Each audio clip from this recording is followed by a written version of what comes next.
everyone, welcome you all in your own channel Learn Everything.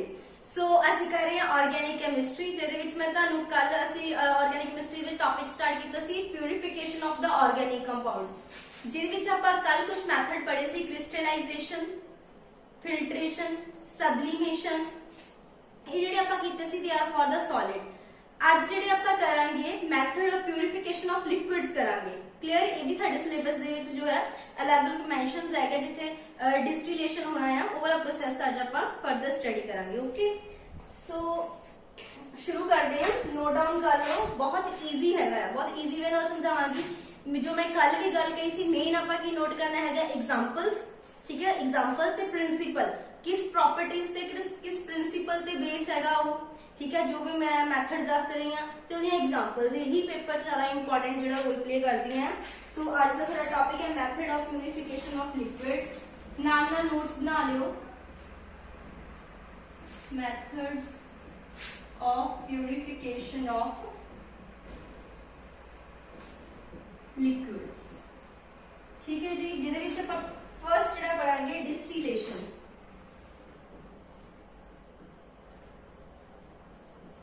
जिद्दां आपां कल crystallisation पढ़िया सी ना ਉਹ ਸੋਲਿਡਸ ਲਈ ਸੀ। ਕ੍ਰਿਸਟਲਾਈਜੇਸ਼ਨ ਦੇ ਵਿੱਚ ਆਪਾਂ ਫ੍ਰੈਕਸ਼ਨਲ ਕ੍ਰਿਸਟਲਾਈਜੇਸ਼ਨ ਵੀ ਕੀਤੀ ਸੀ।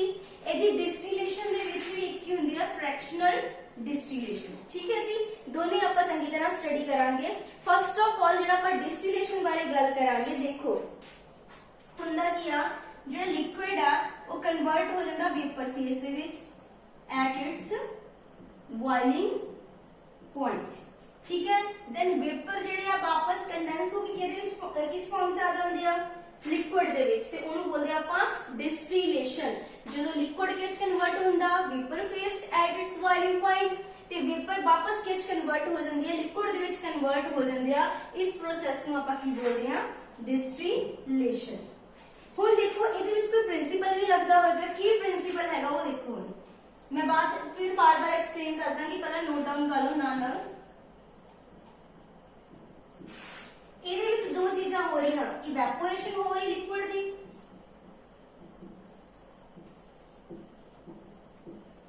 ਐਂਡ ਸੈਕਿੰਡ ਕੰਡੈਂਸੇਸ਼ਨ ਕਿਹਦੀ ਹੋ ਰਹੀ ਆ ਵੇਪਰਸ ਦੀ, ਕਿਹਦੇ ਵਿੱਚ ਲਿਕੁਇਡ ਦੇ ਵਿੱਚ।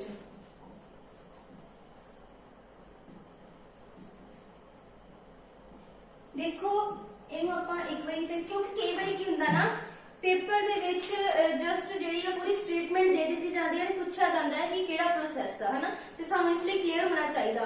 सिंपल है लिक्विड जिहड़ी आ वो वैपोरेट होके की बन गया वेपर, ठीक है।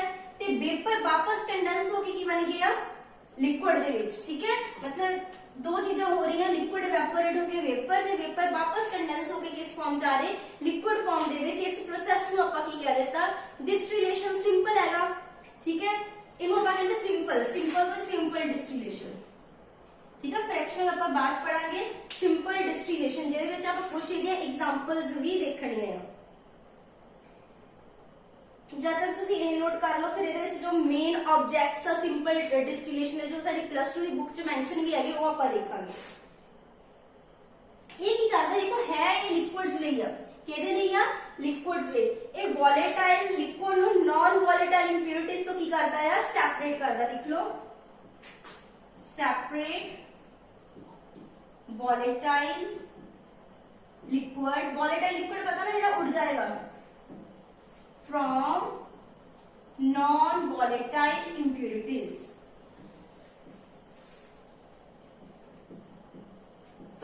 नोट्स भी वधिया तरह रेडी हो जाएंगे, नाल आप चंगी तरह है तो सौखा ही है कि पहला प्रोसेस देख लिया, हुण जो ऑब्जेक्टिव्स देख रहे हैं कि सेपरेट करेगा वॉलेटाइल लिक्विड नु नॉन वॉलेटाइल इंप्योरिटीज तो, ठीक है। एक दूसरा point the most important point एक ਇਹਦੇ ਵਿੱਚ ਕੀ ਆ, ਇਹ ਉਹਨਾਂ ਲਿਕੁਇਡਸ ਨੂੰ ਵੀ ਸੈਪਰੇਟ ਕਰਦਾ ਜਿਨ੍ਹਾਂ ਦੇ ਬੋਇਲਿੰਗ ਪੁਆਇੰਟ ਦੇ ਵਿੱਚ ਇੱਕ ਡੈਫੀਨਿਟ ਡਿਫਰੈਂਸ ਹੈਗਾ। ਲਿਖ ਲਓ separate liquids having definite difference in their boiling points. So this is the most important point कि उन्हें liquid देखो ये है कि हम purification of liquid दो liquid आ जे दोनों liquids दे boiling point दे विच difference हैगा ते ऑब्वियसली ਅਸੀਂ ਉਹਨੂੰ ਸੈਪਰੇਟ ਕਰ ਸਕਦੇ ਹਾਂ ਕਿਉਂ ਕਿਉਂਕਿ ਜਿਹੜਾ ਜਿਹਦਾ ਬੋਇਲਿੰਗ ਪੁਆਇੰਟ ਘੱਟ ਹੋਏਗਾ ਉਹ ਪਹਿਲਾਂ वेपराइज होएगा वेपर बन गए ਉਹਨੂੰ ਕੰਡੈਂਸ ਕਰ ਲਓ ਵਾਪਸ ਰਿਕਵਰ ਕਰ ਲਓ ਸਮਝਦੇ ਹੋ ਗੱਲ ਕਿ ਜੇ ਦੋ ਆ ਲਿਕੁਇਡ ਆ ਦੋਨਾਂ ਹੁਣ ਦੀ ਐਗਜ਼ਾਮਪਲ ਵੀ ਮੈਂ ਦਵਾਂਗੀ ਐਗਜ਼ਾਮਪਲ ਦੇ ਕੇ ਵੀ ਸਮਝਾਵਾਂਗੀ ਕਿ ਦੋ ਲਿਕੁਇਡ ਆ ਦੋਨਾਂ ਦੇ ਬੋਇਲਿੰਗ ਪੁਆਇੰਟ ਦੇ ਵਿੱਚ ਡਿਫਰੈਂਸ ਆ ਤੇ ਇਹ ਪ੍ਰੋਸੈਸ ਹੀ ਕਿਸੇ ਦਾ ਕਿ ਲਿਕੁਇਡ वेपर ਚ ਕਨਵਰਟ ਹੋ ਰਿਹਾ ਹੁਣ ਜਿਸ ਲਿਕੁਇਡ ਦਾ ਬੋਇਲਿੰਗ ਪੁਆਇੰਟ ਘੱਟ ਹੋ ਪਹਿਲਾ वेपर ਬਣ ਜਾਣਗੇ ਤੇ ਤੁਸੀਂ ਉਹਨੂੰ ਰਿਕਵਰ ਕਰ ਸਕਦੇ ਹੋ ਫਿਰ ਦੂਸਰੀ ਸਾਈਡ ਕਿਉਂਕਿ ਇਹ ਵਾਪਸ ਕੰਡੈਂਸ ਹੋ ਜਾਣਾ समझ रहे हो प्रोसेस ਦੇ ਵਿੱਚ ਸਿੰਪਲ ਦੇ ਵਿੱਚ ਕਿ ਹੁਣ ਤੁਹਾਨੂੰ ਪੇਪਰ ਚ ਆ ਗਿਆ ਕਿ ਇਹਦੇ ਆਬਜੈਕਟਿਵ ਪੁੱਛ ਲਿਆ ਉਹਨੇ ਦੇ ਦਿੱਤੇ ਇੱਕ ਆਹ ਵਾਲਾ ਹੋਏਗਾ ਠੀਕ ਹੈ ਇੱਕ ਉਹ ਦੇਗਾ ਜਿਹਦੇ ਵਿੱਚ ਮੰਨ ਲਓ ਕਹੇਗਾ ਨਾਟ ਡਿਫਰੈਂਸ ਹੈ ਨਹੀਂ ਜਦ ਕਿ ਇਹ ਇਸ ਦਾ ਬੇਸ ਹੈਗਾ ਕਿ ਦੋ ਲਿਕੁਇਡ ਜੋ ਉਹਨਾਂ ਦੇ ਬੋਇਲਿੰਗ ਪੁਆਇੰਟ ਦੇ ਵਿੱਚ ਡਿਫਰੈਂਸ ਹੈਗਾ ਤਾਂ ਤੁਸੀਂ ਡਿਸਟਿਲੇਸ਼ਨ ਉਹਨਾਂ ਦੋਨਾਂ ਨੂੰ ਕੀ ਕਰ ਸਕਦੇ ਹੋ ਅਲੱਗ ਕਰ ਸਕਦੇ ਹੋ ਕਿਹਨਾਂ ਲਿਕੁਇਡਸ ਨੂੰ ਜਿਨ੍ਹਾਂ ਦੇ ਬੋਇਲਿੰਗ ਪੁਆਇੰਟ ਦੇ ਵਿੱਚ ਡੈਫੀਨਿਟ ਡਿਫਰੈਂਸ ਹੈਗਾ ਐਗਜ਼ਾਮਪਲ ਕਰਾਂਗੇ ਆਪਾਂ ਹੁਣੇ एग्जांपल्स ही पेपर से पूछे जाते हैं इन्ना नोट डाउन कर लो मैं एक बार रिपीट कर देनी आ आपा करें method of purification of liquid की लिक्विड्स ਨੂੰ ਕਿੱਦਾਂ ਪਿਊਰੀਫਾਈ ਕਰ ਸਕਦੇ ਹੋ ਦੋ ਲਿਕੁਇਡ ਜਿਹੜੇ ਆ ਉਹਨਾਂ ਦੇ ਮਿਕਸਚਰ ਨੂੰ ਕਿੱਦਾਂ ਪਿਊਰੀਫਾਈ ਕਰ ਸਕਦੇ ਹੋ ਉਹਦੇ ਲਈ ਫਰਸਟ ਪ੍ਰੋਸੈਸ ਹੈ ਸਿੰਪਲ ਡਿਸਟਿਲੇਸ਼ਨ ਜਿਹਦੇ ਵਿੱਚ ਲਿਕੁਇਡ ਕਨਵਰਟ ਹੁੰਦੇ ਵੇਪਰ ਦੇ ਵਿੱਚ ਇਸ ਪ੍ਰੋਸੈਸ ਦੇ ਵਿੱਚ ਦੋ ਕੰਮ ਹੁੰਦੇ ਆ ਇਵੈਪੋਰੇਸ਼ਨ ਨਾਲ ਕੰਡੈਂਸੇਸ਼ਨ ਮਤਲਬ ਵੇਪਰ ਵਾਪਸ ਲਿਕੁਇਡ ਚ ਵੀ ਕਨਵਰਟ ਹੋ ਰਿਹਾ ਆਪਰੇਟਸ ਦੇ ਅਕੋਰਡਿੰਗ ਤੁਸੀਂ ਦੇਖ ਜਿਹੜਾ ਆਪਰੇਟਸ ਹੋਏਗਾ ਉਹ ਕੁਝ ਇਸ ਹਿਸਾਬ ਦਾ ਹੋਏਗਾ ਕਿ ਵੇਪਰ ਜਿਹੜੇ ਕਲੈਕਟ ਹੋ ਕੇ ਵਾਪਸ ਕੰਡੈਂਸ ਹੋ ਕੇ ਤੁਸੀਂ ਇਹਦੀ ਪਿਕ ਵੀ ਦੇਖ ਸਕਦੇ ਆ ਠੀਕ ਹੈ ਜਦੋਂ ਤੁਹਾਨੂੰ ਇਹਦੀ ਕਲੈਰਿਟੀ ਵੀ ਹੋ ਜਾਏਗੀ नेक्स्ट है प्रिंसिपल इसका इवेपोरेशन हो रही है लिक्विड दी ते लिक्विड वापस की कंडेंस भी हो रही है वेपर जेडे कंडेंस हो रहे सो दोनों जेडे प्रोसेस हो रहा क्योंकि पेपर च कई बार इदा भी पूछा जा सकता है कि सिंपल डिस्टिलेशन दे विच किहड़े दो प्रोसेस हो रहे सानू भी पता जिहदे इवेपोरेशन भी हो रही है नाल कंडेंसेशन भी हो रही है ओके ਹੁਣ ਦੋ ਆਬਜੈਕਟਿਵ ਸੀ ਕਿ ਸੈਪਰੇਟ ਕਰਦਾ ਵੋਲੇਟਾਈਲ ਲਿਕੁਇਡ ਵੋਲੇਟਾਈਲ ਆਬਵੀਅਸਲੀ ਦੇਖੋ ਗੱਲ ਹੈ ਲਿਕੁਇਡ ਨੇ ਵੇਪਰ ਚ ਕਨਵਰਟ ਹੋਣਾ ਤੇ ਮੈਨੂੰ ਵੋਲੇਟਾਈਲ ਹੀ ਚਾਹੀਦਾ ਵੋਲੇਟਾਈਲ ਕਿਹੜਾ ਹੁੰਦਾ ਜਿਹੜਾ ਉੱਡ ਜਾਂਦਾ ਲਿਕੁਇਡ ਤੋਂ ਵੇਪਰ ਕਨਵਰਟ ਹੋ ਜਾਂਦੇ ਯਾਨੀ ਕਿ ਹੁਣ ਵੋਲੇਟਾਈਲ ਤਾਂ ਅਲੱਗ ਹੋ ਗਿਆ ਉੱਡ ਕੇ ਆ ਗਿਆ ਠੀਕ ਹੈ ਉਹਨੇ ਨੂੰ ਨਾਨ ਵੋਲੇਟਾਈਲ ਤੋਂ ਕੀ ਕਰਤਾ ਅਲੱਗ ਕਰ ਦਿੱਤਾ ਕਲੀਅਰ ਮੰਨ ਲਓ ਦੋ ਲਿਕੁਇਡ ਇੱਕ ਵੋਲੇਟਾਈਲ ਇੱਕ ਨਾਨ ਵੋਲੇਟਾਈਲ ਆ ਤੁਸੀਂ ਵੋਲੇਟਾਈਲ ਨੂੰ ਨਾਨ ਵੋਲੇਟਾਈਲ ਤੋਂ ਕੀ ਕਰ ਲਿਆ ਅਲੱਗ ਕਰ ਲਿਆ ਦੂਸਰਾ ਜੇ ਮੰਨ ਲਓ ਦੋ ਤੁਹਾਡੇ ਤੋਂ ਇਦਾਂ ਦੇ ਲਿਕੁਇਡ ਆ ਜਿਨ੍ਹਾਂ ਦੇ ਬੋਇਲਿੰਗ ਪੁਆਇੰਟ 'ਚ ਡਿਫਰੈਂਸ ਆ ਮਤਲਬ difference in there boiling point ਮਤਲਬ ਇੱਕ ਦਾ ਬੋਇਲਿੰਗ ਪੁਆਇੰਟ ਘੱਟ ਦਾ ਇੱਕ ਦਾ ਜ਼ਿਆਦਾ ਜੋ ਘੱਟ ਵਾਲਾ ਆ ਉਹ ਪਹਿਲਾਂ ਦੇਖੋ ਪ੍ਰਿੰਸੀਪਲ ਤੇ ਜਿਹੜਾ ਘੱਟ ਬੋਇਲਿੰਗ ਪੁਆਇੰਟ ਉਹ ਪਹਿਲਾਂ ਪੇਪਰ ਬਣ ਗਏ ਠੀਕ ਹੈ ਉਹਨੇ ਕੰਡੈਂਸ ਹੋ ਕੇ ਤੁਸੀਂ ਰਿਕਵਰ ਕਰ ਲਿਆ ਦੂਸਰੇ ਦਾ ਬੋਇਲਿੰਗ ਪੁਆਇੰਟ ਹੀ ਜ਼ਿਆਦਾ ਉਹ ਛੇਤੀ ਬੋਇਲ ਨਹੀਂ ਹੋਣਾ ਸਮਝਦੇ ਯਾਨੀ ਕਿ ਜੇ ਦੋਨੇ ਹੀ ਵੋਲੇਟਾਈਲ ਤਾਂ ਵੀ ਕਨਵਰਟ ਕਰ ਸਕਦੇ ਆ ਬਸ ਇਹ ਹੈ ਕਿ ਉਹਨਾਂ ਦੇ ਡਿਫਰੈਂਸ ਹੋਣਾ ਚਾਹੀਦਾ ਬੋਇਲਿੰਗ ਪੁਆਇੰਟ 'ਚ ਇੱਕ ਜਲਦੀ ਬੋਇਲ ਹੋ ਜਾਵੇ ਇੱਕ ਲੇਟ ਹੋਵੇ ਜਰਾ ਸਫੀਸ਼ੀਐਂਟ ਡਿਫਰੈਂਸ ਹੋਣਾ ਚਾਹੀਦਾ ਇਹ ਨਹੀਂ ਕਿ ਨਾਲ ਉਹਨਾਂ ਦਾ ਬੋਇਲਿੰਗ ਪੁਆਇੰਟ ਹੋਵੇ ਉਹ ਅਸੀਂ ਅੱਗੇ ਕਰਾਂਗੇ ਜੇ ਇਦਾਂ ਹੈਗਾ ਫਿਰ ਕੀ ਕੀਤਾ ਜਾਂਦਾ ਬਟ ਪਹਿਲਾਂ ਮੈਂ ਤੁਹਾਨੂੰ ਜਸਟ ਸਿੰਪਲ ਡਿਸਟਿਲੇਸ਼ਨ ਕਰਵਾਈ ਆ ਜਿਹਦੇ ਵਿੱਚ ਦੋ ਤਰ੍ਹਾਂ ਦੇ ਜਿਹੜੇ ਲਿਕੁਇਡਸ ਉਹਨਾਂ ਨੂੰ ਅਲੱਗ-ਅਲੱਗ ਪਿਊਰੀਫਾਈ ਕੀਤਾ ਜਾ ਸਕਦਾ ਹੈ ਇੱਕ ਜੇ ਇੱਕ ਵੋਲੇਟਾਈਲ ਹੈ ਦੂਸਰਾ ਨਾਨ ਵੋਲੇਟਾਈਲ ਹੈ ਤੇ ਦੋਨੇ ਵੋਲੇਟਾਈਲ ਹੈ ਤੇ ਉਹਨਾਂ ਦੇ ਬੋਇਲਿੰਗ ਪੁਆਇੰਟ ਦੇ ਵਿੱਚ ਕੁਝ ਸਫੀਸ਼ੀਐਂਟ ਡਿਫਰੈਂਸ ਜਿਹੜਾ ਹੋਣਾ ਚਾਹੀਦਾ ਕਲੀਅਰ ਹੋਇਆ ਬਹੁਤ ਸਿੰਪਲ ਪ੍ਰੋਸੈਸ ਹੈ ਡਿਸਟਿਲੇਸ਼ਨ ਨੋਟ ਡਾਊਨ ਕਰ ਲਓ ਇਹਦੇ ਐਗਜ਼ਾਮਪਲਸ ਮੈਂ ਲਿਖਾ ਦਿੰਦੀ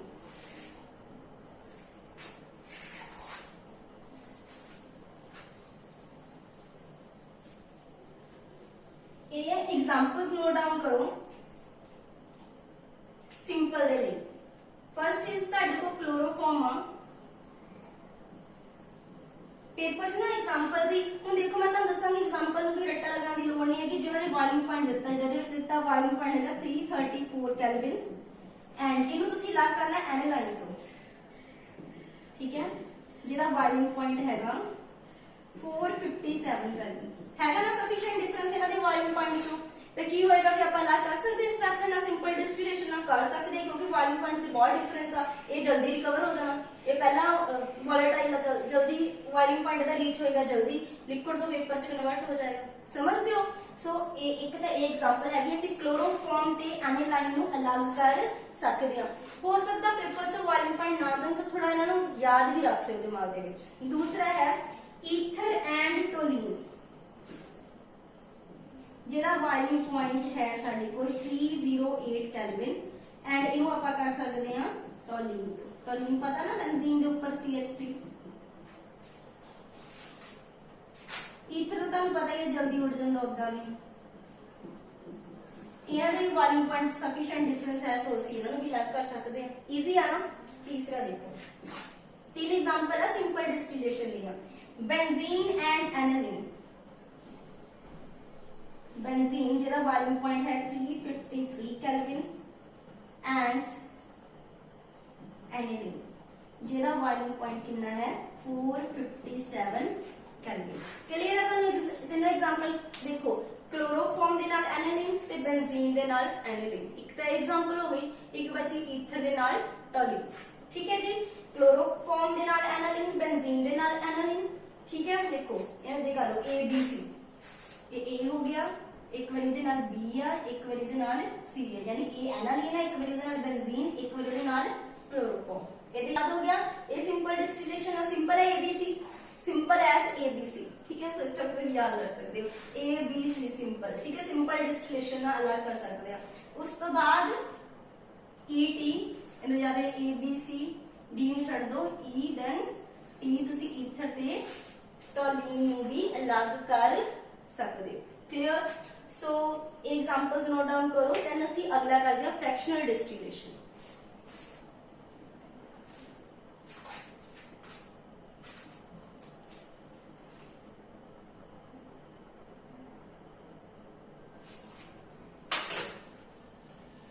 नालों नाल ही तुम याद कर सकते हो, इन्ने इजी प्रोसेस है रहे। बस इन्हां विचों घुमा के किसी ना किसी तरह क्वेश्चन पूछना है। ऑर्गेनिक दे विच पहला ही जिहड़ा सिलेबस दे विच यही टॉपिक है। नेक्स्ट दा आपां कल फ्रैक्शनल क्रिस्टलाइजेशन पढ़ी सी, अज इहदी असीं फ्रैक्शनल की पढ़ांगे डिस्टिलेशन।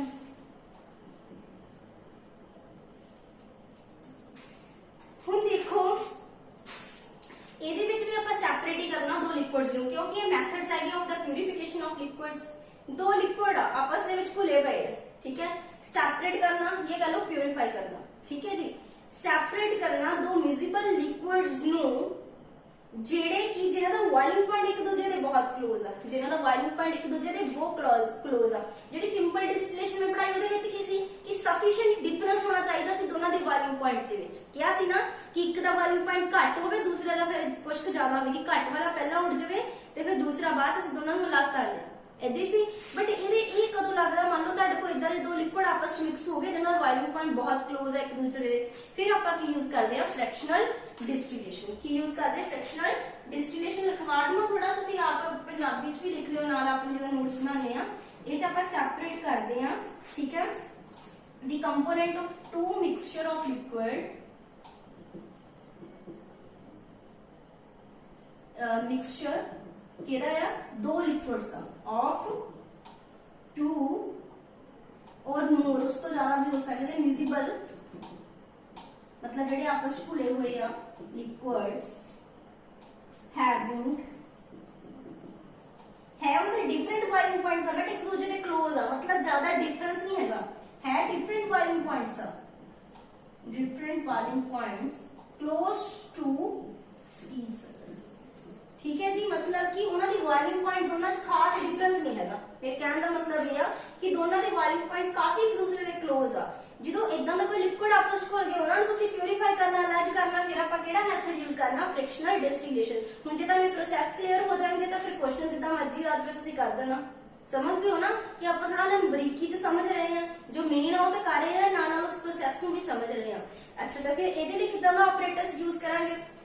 पहला हुण स्क्रीन ते मैं ਤੁਹਾਡੇ ਕੋਲ डिस्प्ले होएगा सिंपल डिस्टिलेशन दा ऑपरेटर्स, वो देखो किदां दा सिंपल डिस्टिलेशन दा।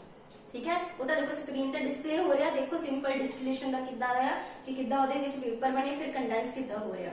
ਹੁਣ ਤੁਹਾਨੂੰ ऑपरेटर्स ਜਿਹੜਾ ਆ ਸ਼ੋ ਹੋਏਗਾ फ्रैक्शनल डिस्टिलेशन ਦਾ, ਉਹ ਦੇਖੋ तो ਉਹਦੇ ਵਿੱਚ ਅਸੀਂ ਕੀ ਯੂਜ਼ ਕਰਦੇ ਆ फ्रैक्शनल कॉलम यूज करते हैं। बट ਉਸ ਤੋਂ ਪਹਿਲਾਂ ਇਹਦਾ ਪ੍ਰਿੰਸੀਪਲ ਲਿਖ ਲਓ। ਇਹਦਾ ਪ੍ਰਿੰਸੀਪਲ ਕੀ ਹੈ? ਜਿਹਦਾ ਸਿੰਪਲ ਡਿਸਟਿਲੇਸ਼ਨ ਦਾ ਸੀਗਾ ਨਾ ਪ੍ਰਿੰਸੀਪਲ, ਇਹਦਾ ਵੀ ਕੀ ਆ कि जेड़ा दा ज्यादा वोलेटाइल लिक्विड आ, जेड़ा ज्यादा वोलेटाइल आ, जेड़ा ज्यादा पहला उड़दा आ वो पहला बाहर आ जाएगा, दूसरा जेड़ा पीछे रह जाएगा। ठीक है, जेड़ा मोर वोलेटाइल लिक्विड आ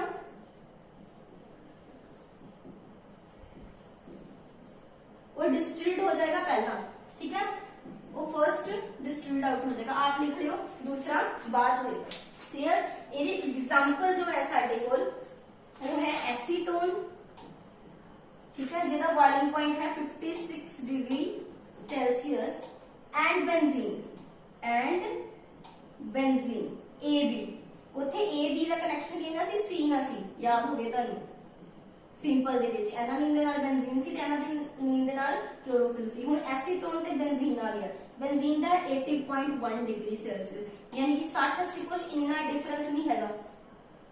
हुण केदा बॉइलिंग पॉइंट घट है, एसीटोन दा, ये ज्यादा वॉलेटाइल है, ये पहला वॉलेटाइल होके ऊपर आ जाना, ठीक है। हुंदा एक एदी हेल्प नाल आपां करदे आ, साडे कोल जेहड़ा ऑपरेटर्स ਉਹਦੇ ਵਿੱਚ कुछ फ्रैक्शनल कॉलम्स ਹੁੰਦੇ ਆ, ठीक है। ਉਹ ਕੁਝ ਤੁਹਾਨੂੰ ਜਿੱਦਾਂ ਆਪਰੇਟਰਸ ਦੇ ਵਿੱਚ ਜਿੱਦਾਂ ਕਹ ਲਓ ਤੁਹਾਡੀ ਸਕਰੀਨ ਤੇ ਡਿਸਪਲੇ ਹੋ ਰਿਹਾ ਹੋਗਾ ਫ੍ਰੈਕਸ਼ਨਲ ਕਾਲਮ। ਹੁੰਦਾ ਕੀ ਆ, ਮੰਨ ਲਓ ਇਹ ਜਿਵੇਂ ਬੀਕਰ ਰੱਖਿਆ ਹੋਇਆ, ਠੀਕ ਹੈ, ਇਹਦੇ ਵਿੱਚ ਤੁਹਾਡੇ ਕੋਲ ਦੋਨੇ ਮਿਕਸਚਰ ਇਹਨਾਂ ਦੇ ਲਿਕਵਿਡਸ ਦਾ ਹੈਗਾ, ਐਸੀਟੋਨ ਤੇ ਬੈਂਜ਼ੀਨ ਦਾ ਹੈ, ਦੋਨੇ ਜਲਦੀ ਉੱਡਦੇ ਆ, ਦੋਨੇ ਵੋਲੇਟਾਈਲ ਆ, ठीक है। बट एक ज्यादा होएगा, मतलब कि मान लो दोनों उड़ गए, ठीक है। होया कि इत्थे इहदे विच रास्ते च रोक लगा दी, ठीक है, कि जेड़ा ज्यादा वॉलेटाइल नहीं है वो उड़ भी गया, वापस कंडेंस होके पीछे नु आ जाना, ते जेड़ा ज्यादा वॉलेटाइल है एसीटोन ओदा 56 डिग्री सेल्सियस टेंपरेचर हैगा, बॉइलिंग पॉइंट हैगा, उन्हें जल्दी रिकवर हो जाना, समझदे हो। सो इसलिए ਇਹਦੇ ਵਿੱਚ ਆਪਾਂ फ्रैक्शनल ਜਿਹੜੇ ਆ ਕਾਲਮ ਯੂਜ਼ ਕਰਦੇ ਆ। ਇਹ ਧਿਆਨ ਰੱਖਣਾ, ਪੁੱਛਿਆ ਜਾ ਸਕਦਾ ਕਿ ਇਹਦੇ ਵਿੱਚ फ्रैक्शनल डिस्ट्रीब्यूशन ਦੇ ਵਿੱਚ ਆਪਾਂ फ्रैक्शनल ਕਾਲਮ ਯੂਜ਼ ਕਰਦੇ ਆ। ਫੰਕਸ਼ਨ ਕੀ ਆ ਉਹਦਾ फंक्शन ये आ कि जेड़ा ज्यादा वॉलेटाइल है वो पहला रिकवर हो गया, क्लियर। मान लो साइमल्टेनियसली दोनों एसीटोन बेंजीन दोनों वॉलेटाइल है, दोनों उड़ते हैं, तो इत्थे रोक लग जाएगी, जेदा बॉइलिंग पॉइंट ज्यादा है उन्हें फिर वापस कंडेंस हो जाना, पीछे आना, जेदा घट है उन्हें उड़ के ऊपर बाद में आपा रिकवर कर लेना। सो इत्थे मेन प्रिंसिपल की आ, देखो फर्क की है सिंपल डिस्टिलेशन ते fractional they which. Simple they विच ਉਹ ਲਿਕਵਿਡਸ ਨੂੰ ਅਸੀਂ ਲੱਗ ਕਰਦੇ ਸੀ ਜਿਨ੍ਹਾਂ ਦੇ ਬੋਇਲਿੰਗ ਪੁਆਇੰਟਸ ਦੇ ਵਿੱਚ ਜਿਹੜਾ ਆ ਕੁਝ ਡੈਫੀਨਿਟ ਡਿਫਰੈਂਸ ਹੈਗਾ, मतलब बॉइलिंग पॉइंट्स ਦੇ ਵਿੱਚ डिफरेंस ਹੈਗਾ। बट ਜਦੋਂ ਦੋ ਲਿਕਵਿਡਸ ਦੇ ਬੋਇਲਿੰਗ ਪੁਆਇੰਟਸ ਦੇ ਵਿੱਚ ਖਾਸ डिफरेंस नहीं ਹੈਗਾ, मतलब बहुत ਘੱਟ डिफरेंस ਲਾਈਕ 10 20 30 ਇਹ ਬਹੁਤ ਘੱਟ डिफरेंस ਹੁੰਦਾ, ਉਦੋਂ ਅਸੀਂ ਕਿਹੜੀ ਯੂਜ਼ ਕਰਦੇ ਆ, fractional distillation with the help of fractional column. थोड़ा ਜਿਹਾ ਤੁਹਾਨੂੰ ਕਲੀਅਰ ਹੋਇਆ ਹੋਵੇ, ठीक है। सो मेन ये एग्जांपल्स ਜਿਹੜੀਆਂ ਉਹ ਵੀ ਨੋਟ ਕਰਨੀਆਂ, ਕਿਉਂਕਿ एग्जांपल्स ਨਹੀਂ ਮੈਂ ਤੁਹਾਨੂੰ ਦੱਸੀ ਜਾਣੀ ਹੈ, ਜ਼ਿਆਦਾ ਜਿਹੜੀਆਂ ਪੇਪਰ 'ਚ ਪੁੱਛ ਲੈਂਦੇ ਆ। ਮੈਂ ਕੁਝ ਹੋਰ एग्जांपल्स ਜਿਹੜੀਆਂ ਨੇ ਲਿਖਾ ਦਿੰਦੀ ਆ।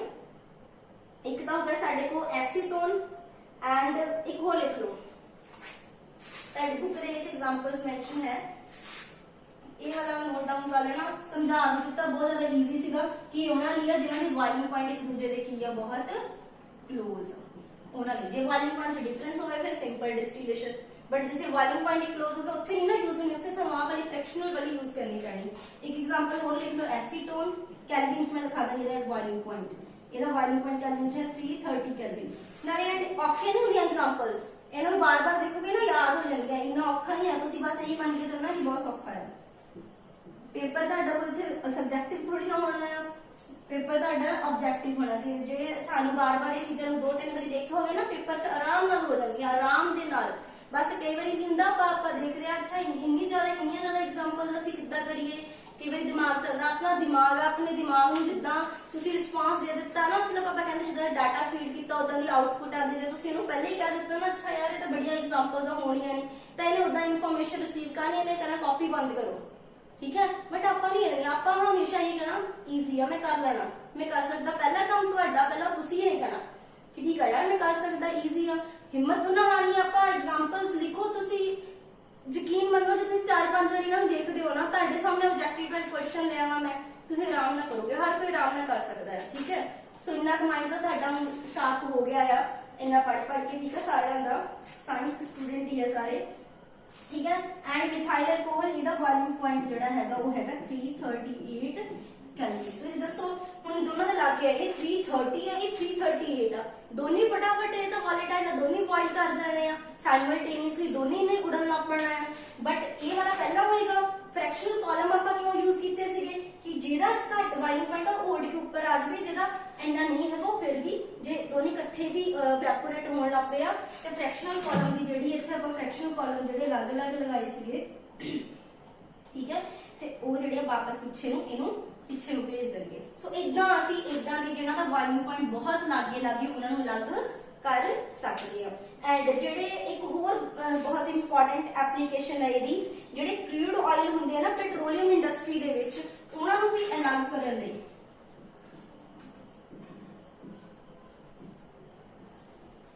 इंडस्ट्री, ठीक है, स्पेलिंग किते गलत होणगे ਤਾਂ देख लेना, ठीक है। पेट्रोलियम इंडस्ट्री ਦੇ ਵਿੱਚ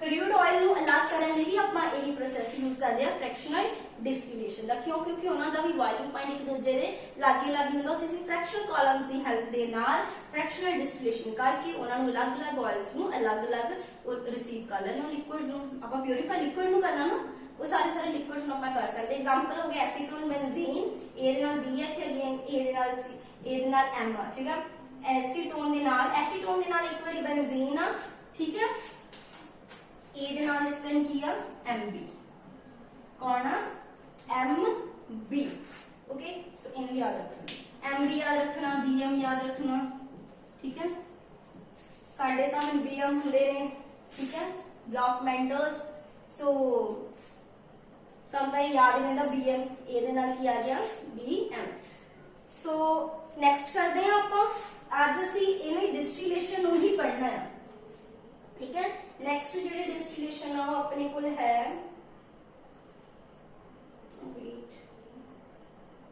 हाँ मैं ਤੁਹਾਨੂੰ ਸ਼ਾਇਦ ਕੱਲ ਦੱਸਿਆ ਵੀ ਸੀ ਜਦੋਂ ਆਪਾਂ ਕੀਤਾ ਸੀਗਾ ਅੰਡਰ ਕ੍ਰਿਸਟਲਾਈਜ਼ੇਸ਼ਨ ਸੌਰੀ ਅੰਡਰ ਦਾ ਰਿਡਿਊਸ ਪ੍ਰੈਸ਼ਰ ਇਦਾਂ ਹੀ ਨਾ ਆਪਾਂ ਡਿਸਟਿਲੇਸ਼ਨ ਵੀ ਦੇਖਦੇ ਆ ਅੰਡਰ ਦਾ ਰਿਡਿਊਸ ਪ੍ਰੈਸ਼ਰ ਹੁੰਦੀ ਹੈ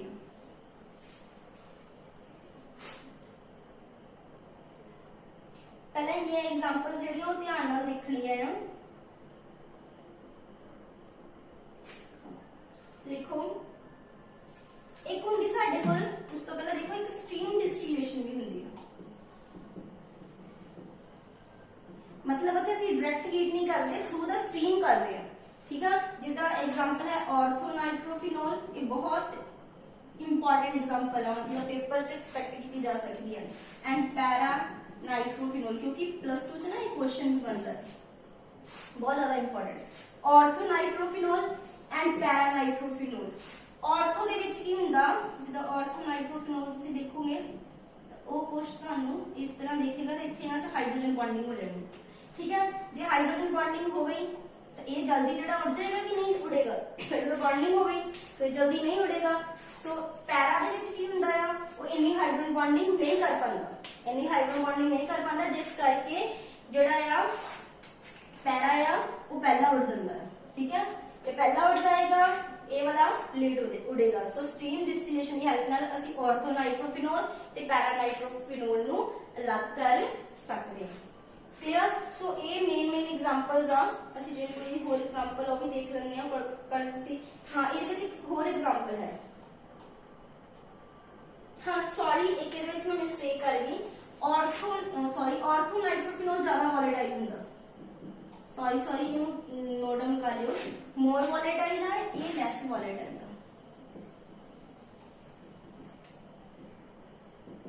ठीक है सो ऑर्थो ये ज्यादा वॉलेटाइल होने करके ये पहला रिकवर होएगा जेड़ा पैरानाइट्रोफिनॉल है ओदा हायर बॉइलिंग पॉइंट हुंदा एदा बॉइलिंग पॉइंट हायर हुंदा ये बहुत इंपॉर्टेंट है मैंने मिस्टेक लगी सी इथे बट सही कर लियो ऑर्थोनाइट्रोफिनॉल पहला स्टीम दे नाल डिस्टिल होके बाहर आ जाएगा ठीक है ये जल्दी बॉन्ड ਇਹਦੇ ਵਿੱਚ ਬ੍ਰੇਕ ਕਰ ਜਾਣਗੇ ਸੋ ਇਹ ਜਿਹੜਾ ਹੈ ਇਹਦਾ ਹਾਇਰ ਬੋਇਲਿੰਗ ਪੁਆਇੰਟ ਹੋਣ ਕਰਕੇ ਇਹ ਡਿਸਟਿਲੇਸ਼ਨ ਫਲਾਸਕ ਉਹਦੇ ਵਿੱਚ ਹੀ ਰਹੇਗਾ ਸੋ ਇਦਾਂ ਅਸੀਂ ਆਰਥੋ ਤੇ ਪੈਰਾ ਨੂੰ with the help of steam distillation ਲੱਗ ਕਰ ਸਕਦੇ ਪੇਪਰ 'ਚ ਕੁਐਸਚਨ ਇਹ ਹੋ ਸਕਦਾ ਕਿ ਸਟੀਮ ਡਿਸਟਿਲੇਸ਼ਨ ਦੀ ਹੈਲਪ ਨਾਲ ਕਿਹਨਾਂ ਨੂੰ ਲੱਗ ਕੀਤਾ ਜਾ ਸਕਦਾ ਇਹਨਾਂ ਦੋਨਾਂ ਨੂੰ ਇਹਨਾਂ ਵਿੱਚੋਂ ਕਿਹੜਾ ਪਹਿਲਾ ਕਿਹੜਾ ਜ਼ਿਆਦਾ ਵੋਲੇਟਾਈਲ ਆ ਉਹ ਹੈਗਾ ਆਰਥੋ ਇੱਕ ਹੋਰ ਜਿਹੜਾ ਯੂਜ਼ ਕੀਤਾ ਜਾਂਦਾ ਆ ਇੰਪਿਓਰ ਸੈਂਪਲ ਆਫ ਐਨਿਲਿਨ ਨੂੰ ਪਿਓਰ ਕਰਨ ਲਈ ਜੇ ਤੁਹਾਡੇ ਕੋਲ impure sample ਹੈਗਾ ਐਨਿਲਿਨ ਦਾ मतलब कि ਐਨਿਲਿਨ ਨੂੰ ਵੀ ਪਿਓਰ ਕਰਨ ਲਈ ਜਦੋਂ ਉਹ ਇੰਪਿਓਰ ਹੈਗਾ ਉੱਥੇ ਆਪਾਂ ਕਿਹੜਾ ਪ੍ਰੋਸੈਸ ਯੂਜ਼ ਕਰਦੇ ਆ ਸਟੀਮ ਡਿਸਟਿਲੇਸ਼ਨ ਕਿਹੜਾ ਪ੍ਰੋਸੈਸ ਯੂਜ਼ ਕਰਦੇ ਸਟੀਮ ਡਿਸਟਿਲੇਸ਼ਨ ਹੁਣ ਨੈਕਸਟ ਆਪਾਂ ਇਹਨੂੰ ਨੋਟ ਡਾਊਨ ਕਰ ਲਓ ਅਗਲਾ ਪੜਾਂਗੇ ਡਿਸਟਿਲੇਸ਼ਨ ਅੰਡਰ ਰਿਡਿਊਸ ਪ੍ਰੈਸ਼ਰ ਜਿਹਨੂੰ ਆਪਾਂ ਵੈਕਿਊਮ ਡਿਸਟਿਲੇਸ਼ਨ ਵੀ ਕਹਿੰਦੇ ਆ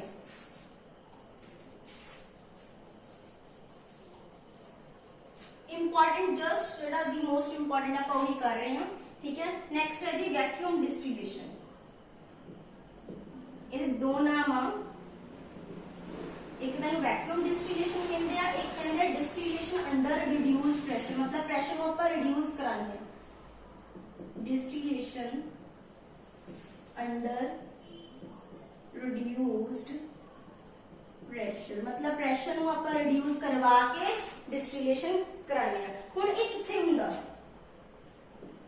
ਕਹਿੰਦਾ ਕੁਝ ਲਿਕਵਿਡਸ ਇਦਾਂ ਦੇ ਹੁੰਦੇ ਆ ਦੇਖੋ ਮੈਂ ਨਾਮ ਬਿਲਕੁਲ ਸੁਣੀ ਜਾਓ ਇਦਾਂ ਦੇ ਲਿਕੁਇਡ ਹੁੰਦੇ ਜਿਹੜੇ ਡੀਕੰਪੋਜ਼ ਕਰ ਜਾਂਦੇ ਉਸ ਟੈਂਪਰੇਚਰ ਤੇ ਆਪਣੇ ਬੋਇਲਿੰਗ ਪੁਆਇੰਟ ਤੋਂ ਵੀ ਪਹਿਲਾਂ ਡੀਕੰਪੋਜ਼ ਕਰ ਜਾਂਦੇ ਬਿਫੋਰ ਇਟਸ ਬੋਇਲਿੰਗ ਪੁਆਇੰਟ। मतलब अजे तक ਉਹਨਾਂ ਦਾ ਬੋਇਲਿੰਗ ਪੁਆਇੰਟ ਆਇਆ ਨਹੀਂ, ਪਹਿਲੇ ਹੀ ਉਹ ਡੀਕੰਪੋਜ਼ ਕਰ ਗਏ। ਇਦਾਂ ਦੇ ਲਿਕੁਇਡਸ ਲਈ ਆਪਾਂ ਕਿਹੜੀ ਡਿਸਟਿਲੇਸ਼ਨ ਯੂਜ਼ ਕਰਦੇ ਹਾਂ, ਵੈਕਿਊਮ ਜਾਂ distillation under reduced pressure। Paper सीधा आ जाएगा the liquid which decompose before its boiling point, ठीक है, can be purified by which method, ਉੱਥੇ ਹੈਗਾ vacuum distillation। so vacuum distillation ਦੀ ਹੈਲਪ ਨਾਲ ਅਸੀਂ ਉਹਨਾਂ liquids ਨੂੰ ਜਿਹੜਾ purify ਕਰ ਸਕਦੇ ਹਾਂ, decompose ਕਰ ਜਾਂਦੇ ਆਪਣੇ boiling point ਤੋਂ ਵੀ ਪਹਿਲਾਂ, ਠੀਕ ਹੈ। so ਆਪਾਂ ready pressure ਦੇ ਵਿੱਚ ਕੀ ਕਰਨੇ ਆ, reduce ਕਰਦੇ। example ਦੇਖੋ ਇਹਦੀ ਹੈਗੀ glycerol।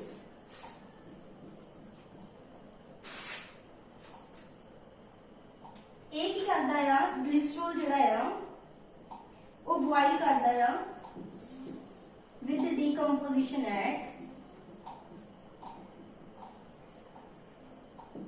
563 ਕੈਲਵਿਨ। ਬਟ ਜੇ ਇਹਦਾ ਮੈਂ ਪ੍ਰੈਸ਼ਰ ਰਿਡਿਊਸ ਕਰ ਦਵਾਂ, ਬਟ ਇਫ ਪ੍ਰੈਸ਼ਰ ਨੂੰ ਆਪਾਂ ਕੀ ਕਰੀਏ, ਰਿਡਿਊਸ ਕਰਾਈਏ, ਘਟਾਈਏ ਕਿੰਨੇ ਤੱਕ, 12 mm ਤੱਕ, ਤੇ ਇਹ ਬੋਇਲ ਕਰੇਗਾ 453 ਕੈਲਵਿਨ ਤੇ ਵਿਦਆਊਟ ਡੀਕੰਪੋਜੀਸ਼ਨ। ਉਹ ਫਿਰ ਡੀਕੰਪੋਜ਼ ਨਹੀਂ ਕਰੇਗਾ। ਸੋ ਉੱਥੇ ਆਪਾਂ ਇਹਨਾਂ ਨੂੰ ਯੂਜ਼ ਕਰਦੇ ਇਦਾਂ ਦੇ ਲਿਕੁਇਡ ਜਿਹੜੇ ਡੀਕੰਪੋਜ਼ ਕਰ ਜਾਂਦੇ ਸੀ ਬਿਫੋਰ ਇਟਸ ਬੋਇਲਿੰਗ ਪੁਆਇੰਟ। ਉੱਥੇ ਆਪਾਂ ਪ੍ਰੈਸ਼ਰ ਰਿਡਿਊਸ ਕਰਵਾ ਕੇ ਨਾ ਉੱਥੇ ਆਪਾਂ ਇਹਨੂੰ ਯੂਜ਼ ਕਰ ਸਕਦੇ ਹਾਂ। ਸੋ ਇੱਕ ਵਾਰੀ ਸਮ ਅਪ ਕਰ ਲਈਏ ਆਪਾਂ ਇਹਨੂੰ ਡਿਸਟਿਲੇਸ਼ਨ ਨੂੰ, ਠੀਕ ਹੈ। ਉਸ ਤੋਂ ਬਾਅਦ ਸਾਡੇ ਦੋ ਹੀ ਮੈਥਡ ਰਹਿਣਗੇ, ਕ੍ਰੋਮੈਟੋਗ੍ਰਾਫੀ ਤੇ ਇੱਕ ਡਿਫਰੈਂਸ਼ੀਅਲ ਐਕਸਟ੍ਰੈਕਸ਼ਨ ਰਹਿ ਜਾਏਗਾ। ਡਿਫਰੈਂਸ਼ੀਅਲ ਐਕਸਟ੍ਰੈਕਸ਼ਨ ਦਾ ਬਹੁਤ ਛੋਟਾ ਜਿਹਾ ਟੌਪਿਕ ਹੈਗਾ, ਕ੍ਰੋਮੈਟੋਗ੍ਰਾਫੀ ਵੀ ਥੋੜਾ ਵੱਡਾ ਹੋ ਜਾਂਦਾ ਟੌਪਿਕ ਇਹਦੇ ਵਾਂਗੂ ਜਿੱਦਾਂ ਇਹ ਕਰਵਾਇਆ, ਠੀਕ ਹੈ। ਸੋ ਮੇਨ ਹੈਗਾ ਕਿ ਸਾਨੂੰ ਸਮਝ ਵੀ ਨਾਲ ਨਾਲ ਆਉਣਾ ਬਹੁਤ ਜ਼ਿਆਦਾ ਜ਼ਰੂਰੀ ਹੈ। ਸੋ ਜੀ ਆਪਾਂ ਅੱਜ ਪੜਿਆ ਡਿਸਟਿਲੇਸ਼ਨ, ਸਮ ਅਪ ਕਰ ਲੈਣੇ ਆ, ਠੀਕ ਹੈ। मैं जस्ट शॉर्ट जेडे हम वर्ड यूज कराएंगे, डिस्ट ਦਾ ਲਿਖਤਾ ਹੈ, ਡਿਸਟਿਲੇਸ਼ਨ ਨਾਲ ਬੋਲ ਰਹੀ ਹਾਂ, ਜਿਹਦੇ ਵਿੱਚ ਲਿਕੁਇਡ ਵੇਪਰਸ ਕਨਵਰਟ ਹੋ ਰਹੀ ਸੀ, ਵੇਪਰ ਵਾਪਸ ਲਿਕੁਇਡ ਚ ਕਨਵਰਟ ਹੋ ਰਹੀ, ਯਾਨੀ ਕਿ ਇਵੈਪੋਰੇਸ਼ਨ ਤੇ ਕੰਡੈਂਸੇਸ਼ਨ ਦੋ ਜਿਹੜੇ ਪ੍ਰੋਸੈਸ ਆ ਆਪਸ ਵਿੱਚ ਹੋ ਰਹੇ ਸੀ, ਉਹਨੂੰ ਬੋਲੇ ਆਪਾਂ ਡਿਸਟਿਲੇਸ਼ਨ। ਸਿੰਪਲ ਸੀ, ਇਹਨੂੰ ਬੋਲੇ ਆਪਾਂ ਸਿੰਪਲ ਡਿਸਟਿਲੇਸ਼ਨ। ਇਹ ਉਹਨਾਂ ਦੋ ਲਿਕੁਇਡਸ ਨੂੰ ਸੈਪਰੇਟ ਕਰਨ ਲਈ ਯੂਜ਼ ਹੁੰਦੀ ਹੈ, ਜਿਨ੍ਹਾਂ ਵਿੱਚੋਂ ਇੱਕ ਵੋਲੇਟਾਈਲ ਆ ਤੇ ਇੱਕ ਕੀ ਆ, ਨਾਨ ਵੋਲੇਟਾਈਲ। ਜਾਂ ਇਨ ਕੇਸ ਦੋਨੇ ਵੋਲੇਟਾਈਲ ਆ ਤਾਂ ਕੰਡੀਸ਼ਨ ਹੈ ਕਿ ਉਹਨਾਂ ਦੀ ਬੋਇਲਿੰਗ ਪੁਆਇੰਟਸ ਦੇ ਵਿੱਚ ਜਿਹੜਾ ਡੈਫੀਨਿਟ ਡਿਫਰੈਂਸ ਜਿਹੜਾ ਆ ਹੋਣਾ ਬਹੁਤ ਜ਼ਰੂਰੀ। ਇਹ ਕਲੀਅਰ ਕਰ।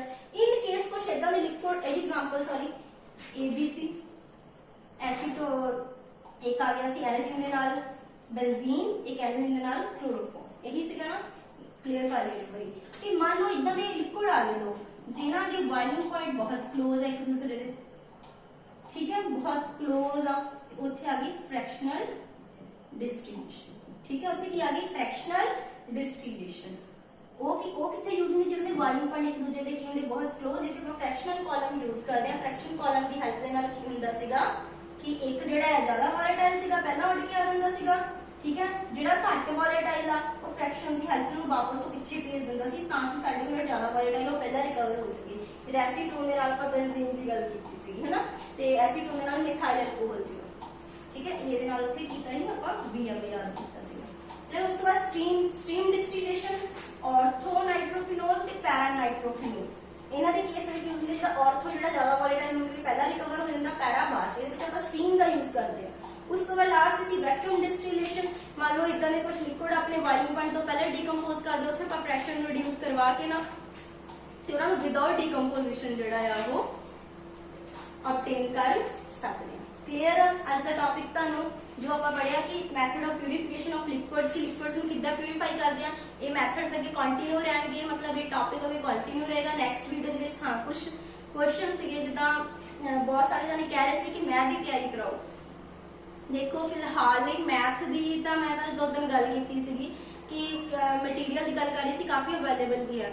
ਥੋੜੀ ਗੱਲ ਕੀ ਟਾਈਮ ਦੀ ਸ਼ਾਰਟੇਜ ਆ, ਠੀਕ ਹੈ। ਲਾਈਕ ਮੈਂ ਵੀ ਲੇਟ ਪਹੁੰਚਦੀ ਹਾਂ, ਠੀਕ ਹੈ। 2.5 ਘੰਟੇ ਦਾ ਮੇਰਾ ਸਫ਼ਰ ਹੀ ਹੈ ਇੱਕ ਸਾਈਡ ਦਾ, ਠੀਕ ਹੈ। ਸੋ ਕਾਫੀ ਟਾਈਮ ਲੱਗ ਜਾਂਦਾ ਆ ਤੇ ਉਸ ਤੋਂ ਬਾਅਦ ਕਰਨਾ ਪੈਂਦਾ ਹੈ। ਬਟ ਮੈਂ ਕੋਸ਼ਿਸ਼, ਮੈਂ ਇਹ ਗੱਲ ਕੀ ਆ, ਮੈਂ ਆਪਣੇ ਮਾਈਂਡ ਨੂੰ ਕਦੀ ਇਹ ਨਹੀਂ ਕਹਿੰਦੀ ਕਿ ਇਹ ਹੋ ਨਹੀਂ ਸਕਦਾ, ਠੀਕ ਹੈ ਨਾ। ਮੈਂ ਇਹ ਨਹੀਂ ਕਹਿੰਦੀ ਮੈਂ ਕਰਵਾਵਾਂਗੀ ਨਹੀਂ, ਮੈਂ ਕੋਸ਼ਿਸ਼ ਜ਼ਰੂਰ ਕਰਾਂਗੀ, ਠੀਕ ਹੈ। ਥੋੜਾ ਚੀਜ਼ਾਂ ਨੂੰ ਸੈਟਲ ਕਰਨ 'ਚ ਥੋੜਾ ਜਿਹਾ ਟਾਈਮ ਲੱਗਦਾ ਆ, ਠੀਕ ਹੈ। ਬਾਕੀ ਮੈਥ ਦਾ ਆਲਰੇਡੀ ਬਹੁਤ ਸਾਰਾ ਮਟੀਰੀਅਲ ਮੇਰੇ ਚੈਨਲ ਤੇ ਪਿਆ ਹੋਇਆ। ਜੋ ਮੇਨ ਲੋੜ ਹੈ ਉਹ ਹੈ ਪ੍ਰੈਕਟਿਸ ਦੀ, ਕੁਐਸਚਨਸ ਦੀ। मैं ही कोशिश करांगी कि आने वाले टाइम ਦੇ ਵਿੱਚ मैं उन्होंने प्रैक्टिस करवा देवां, क्योंकि काफी जाने कह रहे हैं मैथ ਦਾ बार-बार करवाने ਲਈ। ठीक है, मैं कहूंगी जिन्ना मैं कराया ਉਹਨੂੰ देखो, पहला अपने बेसिक्स कॉन्सेप्ट्स क्लियर करा लो, एमसीक्यूज मैं प्रैक्टिस करवावांगी। हौली-हौली मैं कोशिश कर रही हां कि मैं ਜਦੋਂ ਗਾਂ ਜੂਨ ਦੀਆਂ ਛੁੱਟੀਆਂ ਹੋ ਗਈਆਂ ਉਹਦੇ ਵਿੱਚ ਕਾਫੀ ਟਾਈਮ ਬਚ ਜਾਏਗਾ है ना, ਉੱਥੇ मैं ਜਿੰਨਾ ਹੋ ਸਕਦਾ मैक्सिमम करवा ਦਵਾਂਗੀ। ਜਦੋਂ ਮੇਰੇ ਕੋਲ ਜ਼ਿਆਦਾ ਟਾਈਮ ਹੋਏਗਾ ਤਾਂ मैं ऑब्वियसली करवा ਦਵਾਂਗੀ, है ना। सो मेन नहीं ऐसी केमिस्ट्री का मटीरियल नहीं है, इस करके आप ਇਹਦਾ कर रहे हैं।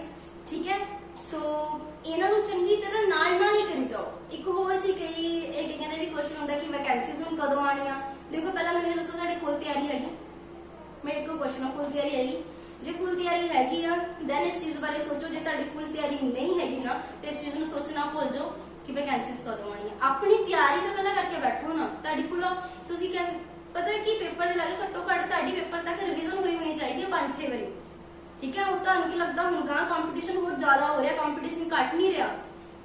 बड़े सारे जाने अलग-अलग कोचिंग्स रह रहे, नई प्रैक्टिस कर रहे, लॉकडाउन करके सारे घर आके वो भी तैयारी कर रहे, कंपटीशन बढ़ रहा घट नहीं रहा। सो अपने आप को वैल प्रिपेयर रखो। ये ना देखो वैकेंसीज आ रही असं फिर तैयारी करिए। हाँ जो किसी फुल ऑन तैयारी है ना, मतलब डैम श्योर है कि हाँ जिथों मर्जी क्वेश्चन आ जाए वो गल जरूर करे। बट मैं ये गल कहनी देखो होप तो सानू है ना, हुण जिहड़ी ये वाली कोई इस तो 2 साल पहला हुई सी वैकेंसी, साल बीतन कितना टाइम लगता तैयार, तुहाडा सिलेबस ही कितना है, ਇਹਨੂੰ ਸਹੀ ਤਰ੍ਹਾਂ ਕਰਨ ਨੂੰ ਹੀ 6-7 ਮਹੀਨੇ ਤੋਂ ਉੱਪਰ ਤਾਂ ਲੱਗ ਜਾਂਦੇ ਆ। ਫਿਰ ਉਹਦੀ ਰਿਵੀਜ਼ਨ ਘੱਟੋ ਘੱਟ 6-7-8 ਵਾਰੀ ਰਿਵੀਜ਼ਨ ਤੁਹਾਡੀ ਹੋਵੇ। ਜਿੱਦਾਂ ਦਾ ਕੰਪੀਟੀਸ਼ਨ ਆ ਰਿਹਾ ਨਾ, ਰਿਵੀਜ਼ਨ ਮਸਟ ਆ। ਆਪਣੇ ਇਹ ਚੀਜ਼ਾਂ ਨੂੰ ਕਲੀਅਰ ਕਰਕੇ ਰਿਵੀਜ਼ਨ ਦਿਓ ਬਾਰ-ਬਾਰ ਟੌਪਿਕਸ ਨੂੰ। ਜਿੰਨੀ ਰਿਵੀਜ਼ਨ ਦੋਗੇ ਨਾ ਉਨੇ ਵਧੀਆ ਮਾਰਕਸ ਆਣਗੇ, ਮਤਲਬ ਵਧੀਆ ਕ੍ਰੈਕ ਕਰ ਪਾਓਗੇ ਐਗਜ਼ਾਮ ਨੂੰ। ਠੀਕ ਹੈ, ਬਹੁਤ ਸਾਰੀਆਂ ਚੀਜ਼ਾਂ ਜਿੰਨੀਆਂ ਤੁਸੀਂ ਪੜ੍ਹਦੇ ਹੋ ਨਾ ਉਹਨਾਂ ਦੀ ਜਿੰਨਾ ਚਿਰ ਰਿਵੀਜ਼ਨ ਨਹੀਂ ਕਰਦੇ ਨਾ ਕੋਈ ਏਡਾ ਫਾਇਦਾ ਨਹੀਂ ਹੁੰਦਾ। ਇਸ ਲਈ ਮੈਂ ਕਹਿੰਦੀ ਹਾਂ ਕਿ ਆਪਣੇ ਆਪ ਨੂੰ ਪ੍ਰਿਪੇਅਰ ਰੱਖੋ। ਤੁਹਾਨੂੰ ਇੱਕ ਵੈਕੈਂਸੀ ਤਾਂ ਅੱਜ ਤੱਕ ਕੱਲ ਆਣਗੀਆਂ ਹੀ ਆਣਗੀਆਂ ਵੈਕੈਂਸੀਜ਼, ਅੱਜ ਦੀ ਕੱਲ ਆ ਜਾਣਗੀਆਂ। ਠੀਕ ਹੈ ਨਾ, ਹੌਲੀ ਹੌਲੀ ਟਾਈਮ ਦੇ ਨਾਲ ਜੇ ਬੈਕਲੌਗ ਦੀ ਇਸ ਤੋਂ ਬਾਅਦ ਹੋਪ ਤਾਂ ਹੈ ਨਾ, ਹੋਪ ਤਾਂ ਨਹੀਂ ਛੱਡੀ। ਮੈਂ ਵੀ ਹੋਪ ਨਹੀਂ ਛੱਡੀ ਸੀ। ਮੇਰਾ ਵੀ 2 ਸਾਲ ਪਹਿਲਾਂ ਟੈਟ ਕਲੀਅਰ ਸੀਗਾ। ਠੀਕ ਹੈ, ਮੈਂ 2 ਸਾਲ ਪੂਰੇ ਲਗਾਏ। ਠੀਕ ਹੈ, ਸੋ ਟਾਈਮ ਦੇ ਨਾਲ ਕਰੀ ਜਾਓ ਤਿਆਰੀ, ਆ ਜਾਣਗੀਆਂ ਵੈਕੈਂਸੀਆਂ, ਆਣਗੀਆਂ। ਬੀ ਪੋਜ਼ਿਟਿਵ, ਤਿਆਰੀ ਕਰੀ ਜਾਓ। ठीक है, डट के है ना अपने आप नहीं क्वेश्चन करना है कि मेरी फुल तैयारी है, बस माइंड उत्थे रुक जाना। अपने आप को पहला इन्ना प्रिपेयर कर लो ना कि पेपर जो मर्जी आ जाए। मैं तो यही गल कहनी। ठीक है, सो इन्हें चंगी तरह कर लेना। बाकी असीं कल दी वीडियोज करांगे। Thanks for watching the video.